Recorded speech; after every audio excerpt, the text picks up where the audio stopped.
I've been arguing the case against these wind turbines so we were here 12 years ago. 12 years ago on that stage, almost identical rally against the wind turbines that are going up on farmland, right? The thing is, they're subsidised. That's the problem. And our electricity market doesn't price the intermittency properly. So you're getting these things that are built that are uneconomic, right? They're environmentally damaging, and the excuse we get is, they're going to help improve the weather and make better weather. Look, this is the most craziest nonsense you've ever heard. I said that earlier. China at the moment have, the numbers, it's 132 gigawatts of electricity capacity, coal-fired capacity, under construction now, right? We have 21 in total. Right, so they're building 6 times more.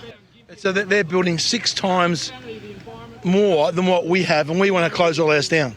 Yeah. That's under construction today, and that's plus another about 255 gigawatts in pre-construction. And that's where they are. That's where they're starting from. Already they have 50 times the number of coal-fired power stations we have. This is the madness, it's complete madness. And we're shipping Australian coal over there to help the Chinese. See, Craig, this is something that we've brought to the attention, and Nick has been aware of it for some time now, and Matt Canavan, Michelle Landry. They've witnessed what's going to happen up here in my patch, Rockhampton, yes, Central Queensland. The State Code 23, which is supposed to be under review, we've seen no evidence of that yet with this review. But the State Code 23 allows the developers to build a turbine, a 275 metre monster at that, 1.5 to 6 kilometres from a house, and that person has no say. Yeah. He has no say, and I think it's come to a stage whereby, with these developers allowed to do this to these people, like people here today, the first they know about they're going to get a monster beside their house is this wonderful community consultation that they're going to have at a community hall. Yeah. And it's not a community consultation, it's a lecture. It's a lecture telling them what's going to happen to them whether you like it or not. These are the issues I have.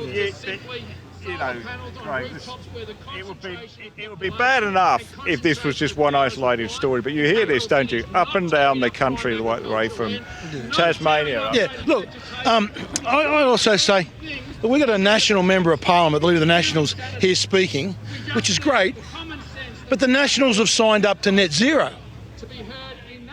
The Nationals and the Liberal Party, they signed up and agreed. It was a 26 to 28% target. I was sitting in that party room when Scott Morrison walked in and announced that the Liberal Party and Nationals were going to net zero. There was no debate. We can't, these guys, I'm sorry, these guys here in the Nationals and Liberals are fakes, right? Unless they're going to stand up and say we got it wrong on this net zero policy and reverse it and grow a bit of a backbone and spine, guys like this are going to continue to get screwed over. The only way we're going to stop this is to say have an attack no to net zero in this country, or at least we will match China with their emissions reductions that they have. To have emissions reductions, all this emission reduction target in Australia, but not in China, is simply a wealth transfer from this country to the communist Chinese. Right? It gives it gives the communist Chinese, I said, an economic, a political and military advantage over us, right? And we're just rolling over and doing it. You know, and you've got the deputy leader of the Nationals saying nothing about it. I think, though, Craig, there's one thing I've noticed with this. It's the rush. There was no thought. Once Albo got into power, it was a bang, bang, bang overnight. And that was the thing with what's happened up in Central Queensland, for an example. Yes, I get what you're saying there about the targets, but it was by 2050 and X amount by 2040. Here we are, we've brought it forward to have all this happening by 2030. Yeah. It's impossible. I know. It's killing us. Yeah. The rush, this is why it's a reckless renewable rally. It's a rush. And it's like putting up a fence. If you don't stand up and have a look to see where you're going sometimes, it's a terrible fence, and that's exactly what's happening here. Yeah.